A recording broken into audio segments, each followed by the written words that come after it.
नमस्कार, देवभूमि समाचार देख रहे हैं आप। आपके साथ मैं हूं स्वीटी दीक्षित। रुक करेंगे उत्तराखंड की खबरों की ओर। 2024 के चुनाव को देखते हुए बीजेपी का महाजनसंपर्क अभियान जारी है। इसी कड़ी में मेरा बूथ सबसे मजबूत कार्यक्रम में पीएम मोदी ने आज कार्यकर्ताओं को संबोधित किया। इस दौरान पीएम के संबोधन को सीएम पुष्कर सिंह धामी ने भी सुना। भाजपा प्रदेश अध्यक्ष ने उनकी बातें सुनी। वहीं इस दौरान प्रदेश भाजपा संगठन महामंत्री अजय कुमार, राज्यसभा सांसद नरेश बंसल भी मौजूद रहे।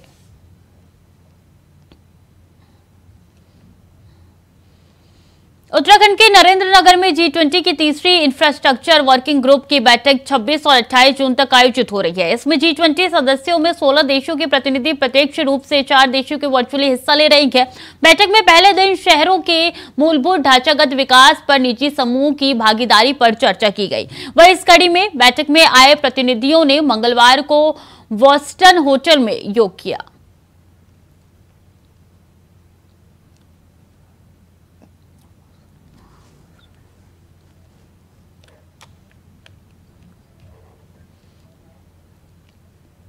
मौसम विभाग और एनडीआरएफ की उच्च हिमालयी क्षेत्रों में भारी वर्षा और आंधी तूफान की चेतावनी को देखते हुए उप जिलाधिकारी दिवेश शासनी ने आदि कैलाश और ओम पर्वत दर्शन हेतु जाने वालों यात्रियों की सुरक्षा को देखते हुए इनर लाइन पास जारी नहीं करने की बात बताई और पंचाचूली के दर्शन को जाने वाले यात्रियों और स्थानीय लोगों से अनावश्यक यात्रा नहीं करने की अपील की। शनिवार देर रात की बारिश से चीन सीमा को जोड़ने वाली तवाघाट लिपुलेख सड़क के लखनपुर में बोल्डर और मलबा आने से सड़क बंद होने से रविवार पूरे दिन सड़क बंद रही। तवाघाट लिपुलेख सड़क बंद रही। बता दें कि हिमस्खलन हो रही है और इस तरीके से जो घटनाएं निकल के सामने आ रही है, इससे काफी दिक्कतों का सामना यहाँ के तीर्थ यात्रियों को करना पड़ रहा है। और ऐसे में मानसून दस्तक दे चुका है और ये साफ तौर पे पता चल रहा है कि किस तरीके से भूस्खलन की वजह से यहाँ पे सड़कों के ऊपर मलबा जाम हो चुका है और यहाँ पे पैदल आने जाने वाले यात्री ही आ जा पा रहे हैं। बाकी दूर दूर तक लंबी लाइनें लगी है गाड़ियों की और ये तस्वीर निकल के सामने आ रही है जब तवाघाट लिपुलेख की सड़क जो है वो बंद हो चुकी है भूस्खलन से। ऐसे में यात्रियों को काफी दिक्कतों का सामना करना पड़ रहा है। दूसरे दिन भी यही हाल सड़क का देखने को मिला।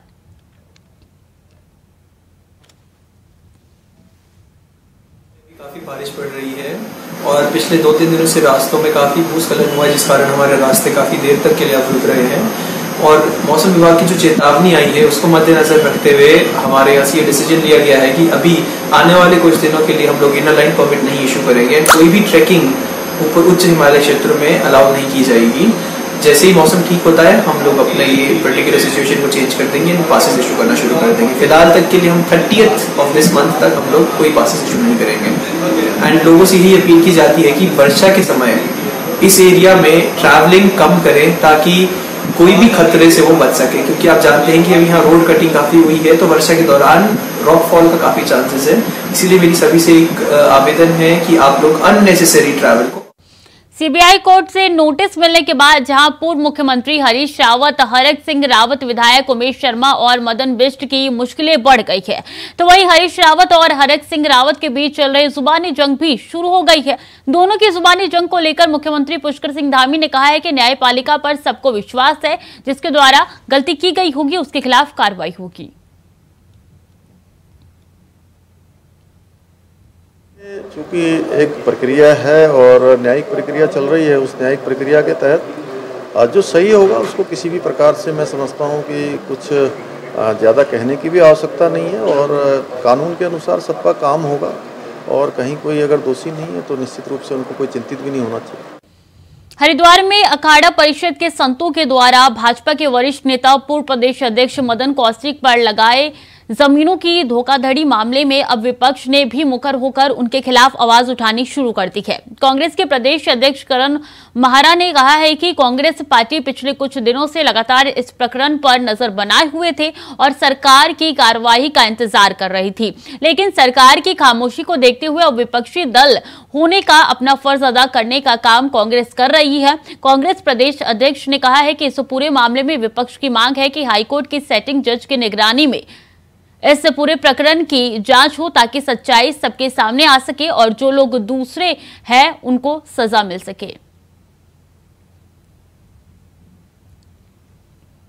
महात्माओं से भी उनकी बातें सुने और इन जमीनों के जो कागजात कचहरी से निकलवाए हैं, इन कागजातों की भी जांच फरोख्त हो, कहाँ से ज़मीनें उपलब्ध हुई, कितनी इनमें सत्यता है कितनी नहीं है इसकी, क्योंकि सत्ता पक्ष से जुड़े हुए विधायक और सांसद पर आरोप ये लगाया गया है और उस सरकार के लोग हैं जो अपने को धर्म के पक्ष में बोलते हैं, तो ये और भी ज़्यादा ज़रूरी हो जाता है कि धार्मिक संस्थाओं के गुरु लोग जिस पर आरोप लगा रहे हों और अखाड़े परिषद जिन पर आरोप लगा रहे हों ज़मीन की खुर्द-फुर्द का या महात्माओं के गायब होने का, तो ये उनकी और ज़्यादा जिम्मेदारी हो जाती है कि इसकी जांच वो हाई कोर्ट के सिटिंग जज की अध्यक्षता वाली कमेटी से कराएं और दूध का दूध और पानी का पानी हो। और राज्यपाल लेफ्टिनेंट जनरल गुरमीत सिंह की अध्यक्षता में इंडो इजराइल एग्री प्रोजेक्ट के सहयोग से उत्तराखंड राज्य में सेंटर ऑफ एग्री एक्सीलेंस की स्थापना करते हेतु कृषि मंत्री की उपस्थिति में बैठक आयोजित की गई। कृषि मंत्री ने बताया कि भारत और इजराइल के बीच कृषि के क्षेत्र में जी स्तर पर राजनीतिक सहयोग है। ये साझेदारी 2006 में हस्ताक्षरित एवं MOU के आधार पर भारत इजराइल कृषि परियोजना में विकसित हुई।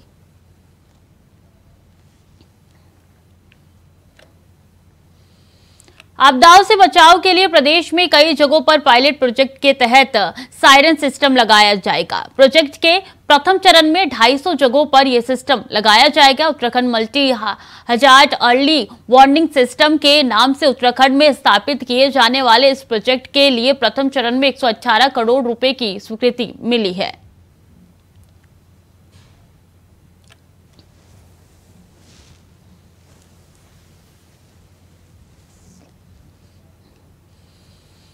जनपद नैनीताल के विकास खंड कोटाबाग के सुरपुर चकलुवा गांव में बनने वाले एथनॉल प्लांट का विरोध बढ़ता जा रहा है। ब्लॉक प्रमुख समेत कई प्रधान, किसान मोर्चे से जुड़े जनप्रतिनिधि और भाजपा के कई पदाधिकारी ग्रामीणों के साथ प्रदर्शन में शामिल रहे। गांव से नारेबाजी करते हुए सैकड़ों ग्रामीण महिला और बच्चों के साथ तहसील पहुंचे, जहां धरना प्रदर्शन करते हुए एथनॉल प्लांट का पुरजोर विरोध किया जा रहा है। उन्होंने SDM के माध्यम से DM को ज्ञापन भेजकर प्लांट के मानकों की दोबारा जाँच की मांग की है। चकलुआ में स्थित है हमारा, अब ग्रामीणों द्वारा तहसील परिसर में आकर मुझे ज्ञापन दिया गया जो जिलाधिकारी महोदया को संबोधित है। इसमें इनके द्वारा एथेनॉल प्लांट को लेकर बात कही गई है। माननीय हाईकोर्ट का जो नियम है, माननीय हाईकोर्ट का जो आदेश है, उसी के नियमों का पालन के तहत इसमें पूरे ग्रामीण क्षेत्र में जो एथनॉल फैक्ट्री के जो विरोध में जो समस्त क्षेत्र की जनता द्वारा तहसील पर प्रदर्शन किया गया था, क्योंकि एक साल से पूरी जनता ने मांग उठाई है कि एथनॉल फैक्ट्री जो है बिना मानकों के यहाँ पर लगाई जा रही है और जनता को, शासन प्रशासन को गुमराह करके जो एथनॉल फैक्ट्री मालिक द्वारा जो यहाँ पर ये अवैध रूप से इस फैक्ट्री का जो निर्माण किया जा रहा है, इसका पुरजोड़ ग्रामीण, यहाँ के स्थानीय ग्रामीण और हम सभी लोग समस्त क्षेत्र पंचायत और ग्राम प्रधान संगठन और ब्लॉक के समस्त प्रतिनिधि इसका पुरजोर विरोध करते हैं इस एथनॉल प्लांट का, क्योंकि इससे कहीं ना कहीं हमारे बाग बागान, खेत खलियान और स्थानीय स्तर पर ग्रामीण क्षेत्र को बहुत भारी नुकसान। मैं अपने सूरपुर गांव में जो लगने वाली एथनॉल फैक्ट्री है उसका विरोध कर रही हूँ। यहाँ पर मेरे सभी ग्रामीण क्षेत्र के वासी सभी यहाँ पर विरोध कर रहे हैं, जो कि ये लोग बता रहे हैं कि NOC दी गई है। हमारे उसमें कोई भी NOC नहीं दी गई है, सरासर झूठ बोला जा रहा है। और नंदानगर मोटर मार्ग मंगरोली के पास कल सुबह 5 बजे से बंद पड़ी है। पहाड़ी से चट्टान टूटने से बंद पड़ी है सड़क बंद होने से नंदानगर के करीब 120 गांवों की आवाजाही ठप हो चुकी है। वहीं विभाग की मशीनें लगातार सड़क खोलने में लगी हुई है। विभाग के अधिकारियों का कहना है कि आज सड़क को पूरी तरीके से खोल दिया जाएगा।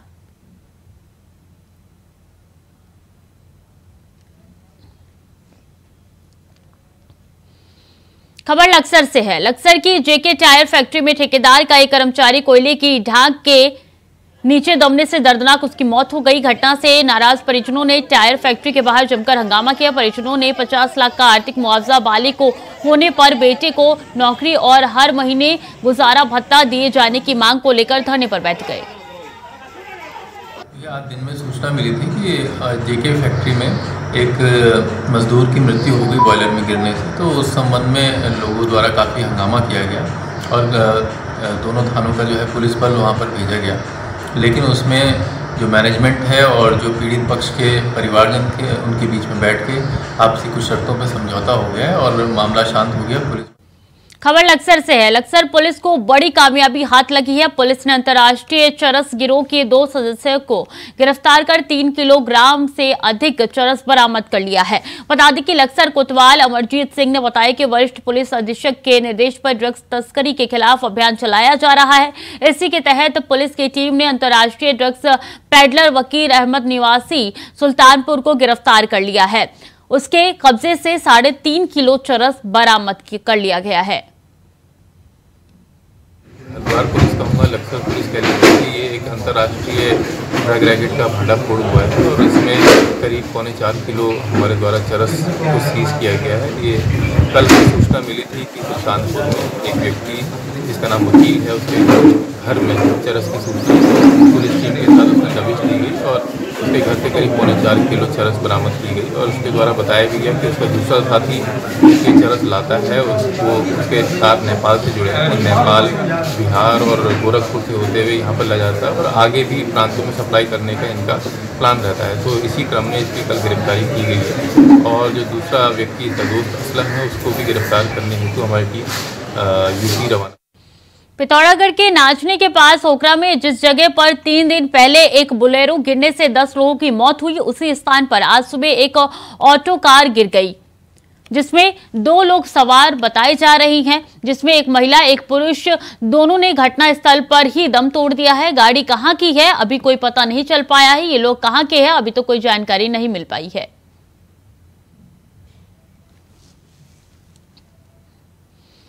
उत्तराखंड में 14 नए एसडीएम मिल गए हैं। लोक सेवा आयोग ने 14 तहसीलदारों को एसडीएम के पद पर डीपीसीसी करने के बाद सचिव कार्मिक शैलेश बगौली ने इन सभी अधिकारियों के आदेश जारी कर दिए हैं। तो उत्तराखंड को मिले हैं 14 नए एसडीएम। बता दें कि सचिव कार्मिक ने आदेश जारी किया है। मानसून में भारी बारिश को देखते हुए शासन अलर्ट मोड पर है। ऐसे में शासन ने सभी बांधों को लेकर बड़ा फैसला लिया है, जिसके तहत पानी का लेवल बढ़ने के साथ ही बांधों में सेंसर बेस्ड अलार्म सिस्टम लगाने के निर्देश दिए गए हैं। इसके अलावा खतरे में इलाकों में भी अलार्म सिस्टम लगाया जाएगा। वहीं सिंचाई विभाग के पुराने अलार्म सिस्टम को बदलने के निर्देश भी आपदा सचिव द्वारा दिए गए हैं। आपदा सचिव रंजीत कुमार सिन्हा ने उनके अनुसार उत्तराखंड के सिंचाई विभाग के ज्यादातर बांधों में पुराना अलार्म सिस्टम लगाया हुआ है और ऐसे में नया अलार्म सिस्टम लगाया जाएगा।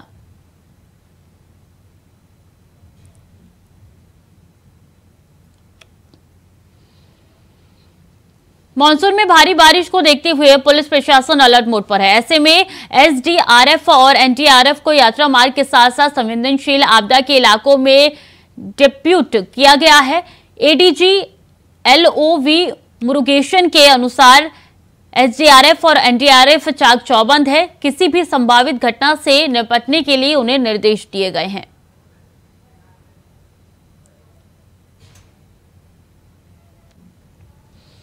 मेरा बूथ सबसे मजबूत कार्यक्रम में जहां पीएम मोदी ने कार्यकर्ताओं को जीत का मंत्र दे रहे हैं, तो वहीं देहरादून में बीजेपी कार्यकर्ता आपस में भिड़ गए हैं, जिसमें कुछ कार्यकर्ताओं ने एक महिला और एक युवक के साथ बीजेपी कार्यकर्ताओं ने मारपीट की।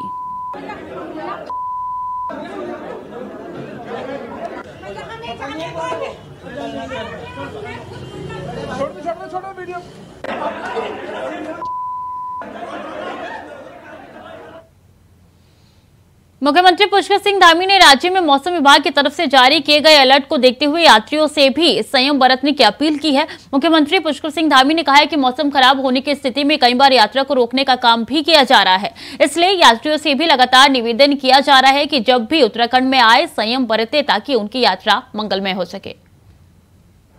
देखिए, बीच में चूंकि इधर मौसम विभाग ने अलर्ट जारी किया हुआ है, इसलिए यात्रा बीच में रुक भी रही है और यात्रियों से, तीर्थ यात्रियों से हम लगातार ये अनुरोध कर रहे हैं कि मौसम की जानकारी लेने के बाद ही यात्रा को आगे बढ़ाएं। निश्चित रूप से वो अगर जानकारी लेकर यात्रा को आगे बढ़ाएंगे तो किसी परेशानी में नहीं पड़ेंगे। हमारा यह भी लक्ष्य है कि यहाँ आने वाले किसी यात्री को, किसी तीर्थयात्री को, श्रद्धालु को कोई परेशानी न हो। राजधानी देहरादून में बीजेपी का एक महत्वपूर्ण कार्यक्रम आयोजित हुआ, जिसमें बूथ स्तर के कार्यकर्ताओं से पीएम मोदी ने सीधा संवाद किया और मूल मंत्र देकर कार्यकर्ताओं को जमीनी स्तर पर काम करने के लिए प्रेरित किया। कार्यक्रम में मुख्यमंत्री पुष्कर सिंह धामी, प्रदेश अध्यक्ष महेंद्र भट्ट सहित वरिष्ठ कार्यकर्ता मौजूद रहे। मुख्यमंत्री धामी ने कहा है कि देश में पीएम मोदी के नेतृत्व वाली सरकार सबका साथ, सबका विकास, सबका वाले उद्देश्य के साथ आगे बढ़ रही है।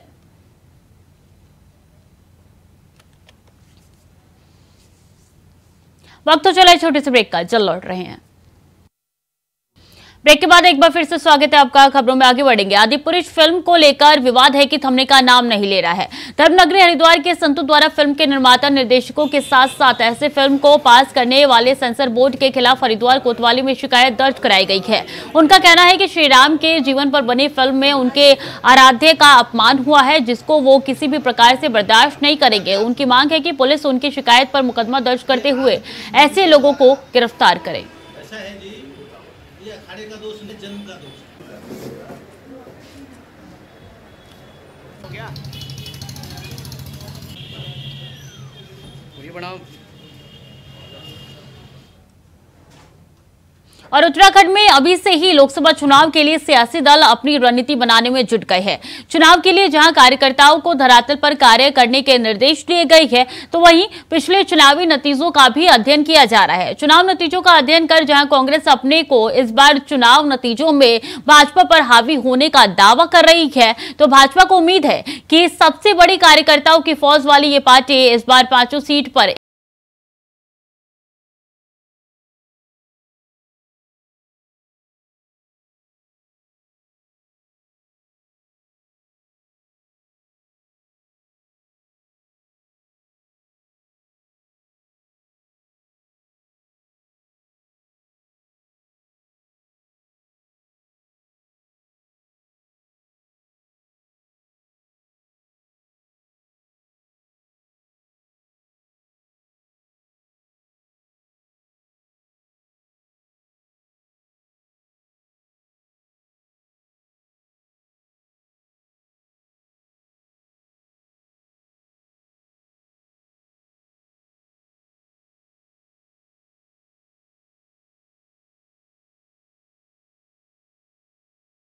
शुभ संकेत निश्चित रूप से बेहतर हो सकती है। आपका सवाल बिल्कुल सही है, वाजिब सवाल आपने किया है।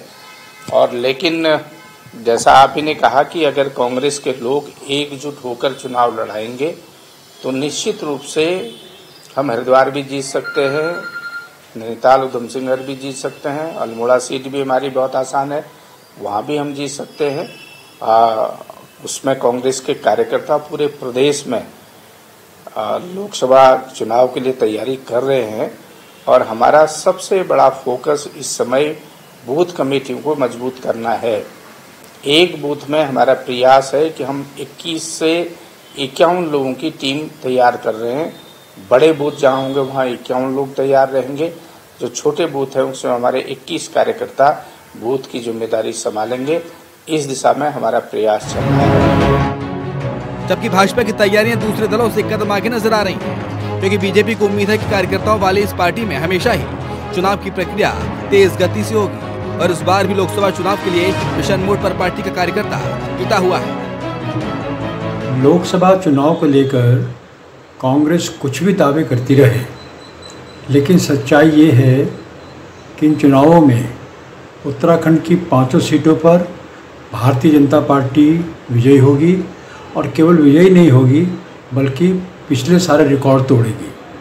इसी प्रकार से पूरे देश के अंदर भारतीय जनता पार्टी 300 अधिक सीटों पर जीत हासिल करेगी और माननीय प्रधानमंत्री श्री नरेंद्र मोदी जी पुनः देश के प्रधानमंत्री बनेंगे और देश का गौरव और बढ़ाएंगे। जहाँ तक कांग्रेस के दावों का सवाल है तो वो अपना मनोबल बनाए रखने के लिए कुछ भी कह सकते हैं और मुंगेरी लाल को सपने देखने से तो कोई रोक नहीं सकता, लेकिन धरातल की सच्चाई अलग है और इसमें भारतीय जनता पार्टी उत्तराखंड में और पूरे देश में विजय सुनिश्चित है। उत्तराखंड में विधानसभा चुनाव 2022 के नतीजे भले ही भाजपा को सत्ता की चाबी सौंप कर गए हों, लेकिन कांग्रेस को उम्मीद लोकसभा चुनाव में कांग्रेस और बेहतर प्रदर्शन पर रहेगी। खैर, अब ये तो वक्त बताएगा कि 5 सीटों पर कौन परचम लहराता है, मगर इतना जरूर है कि 5 की सियासी लड़ाई जबरदस्त होगी, ये तय है। अभय कैंतुरा, इंडिया वॉइस, देहरादून।